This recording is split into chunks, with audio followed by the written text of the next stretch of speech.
வணக்கம் தம்பி தங்கச்சிங்களா, செம ஹாப்பியா இருக்கீங்களா? நானும் செம ஹாப்பியா இருக்கேன். அந்த ஹாப்பி எதுக்குன்னு உங்களுக்கே தெரிஞ்சிருக்கும். நம்ம படம், நம்ம அண்ணன் படம் ரிலீஸ் ஆயிடுச்சு கண்ணா. அந்த படத்தை நான் பார்த்துட்டேன், நீங்களும் பார்த்துருப்பீங்க, மக்களும் பார்த்துருப்பாங்க. சில பேருக்கு நான் தேங்க்ஸ் சொல்ல நினைக்கிறேன். ஏன்னா அவங்க இல்லைன்னா இந்த மாதிரி ஒரு சம்பவமே நடந்திருக்காரு. அவங்க யாருன்னு கேட்குறீங்களா?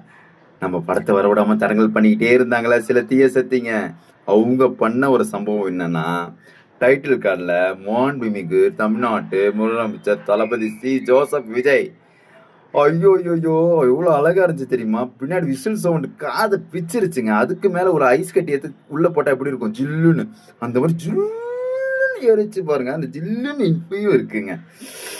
இதெல்லாம் குடுத்து வைக்கணுங்க. குடுத்து வைக்கணும். சில பேர் வந்து சூப்பர் ஸ்டார் பட்டம், சூப்பர் ஸ்டார் பட்டம்னு சொல்லிக்கிட்டே இருப்பாங்க. ஆனா சூப்பர் ஸ்டார் பட்டத்துக்கு மேல ஒரு பட்டத்த வாங்கிட்டோம் பார்த்தீங்களா?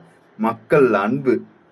அதுக்கு மேல எங்க தளபதிக்கு என்னங்க வேணும்? வாங்கிட்டாருங்க, வாங்கிட்டாரு. வேற லெவலுங்க. அதே மாரி சர்டிபிகேட் எதுக்கு இந்த படத்துக்கு குடுத்தாங்கன்னு தெரியல. முக்கியமான கருத்தெல்லாம் எங்க அண்ணன் சொல்லியிருக்காரு. அதுவும் முக்கியமா பெண் குழந்தைக்காக நெறைய விஷயத்த பேசியிருக்காரு. இதுக்கு சர்டிபிகேட் குடுத்தது ரொம்ப தப்பு. சர்டிபிகேட் தான் குடுத்துருக்கணும். இது நெறைய பெண் குழந்தைங்கள கூட்டியாந்து பார்க்க வேண்டிய ஒரு படம். அத கொஞ்சம் மாத்தி சர்டிபிகேட்டா குடுத்தா நல்லாருக்கும். ஃபேமிலி ஆடியன்ஸ்லாம் வந்து பார்க்கறதுக்கு அலோட் பண்ணா நல்லாருக்கும்னு நான் வேண்டி கேட்டுக்கிறேன்.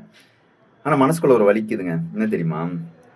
கடைசில பிரியமுடன் விஜய்ன்னு போட்டு ஒரு கையெழுத்து போட்டிருந்தாரு விஜய்ன்னு. அத பார்க்குறப்போ எனக்கே இதுக்கு மேல நம்ம அண்ணன் நடிக்க மாட்டாருல்ல, நம்ம அண்ணன பார்க்க முடியாதுன்னு கொஞ்சம் உள்ள ஒரு சொல்ல முடியாத மாரி ஒரு ஃபீல் ஆயிருச்சு. ஆனா, நாட்டே ஆள்றது நம்ம அண்ணன் தான். டெய்லியும் நம்ம அண்ணன பார்க்க போறோம். அண்ணன் ரியல் சம்பவம் நெறைய பண்ண போறாரு. படத்துல என்னென்ன சம்பவம் பண்ணாரோ, அத விட பயங்கரமா இருக்குங்க.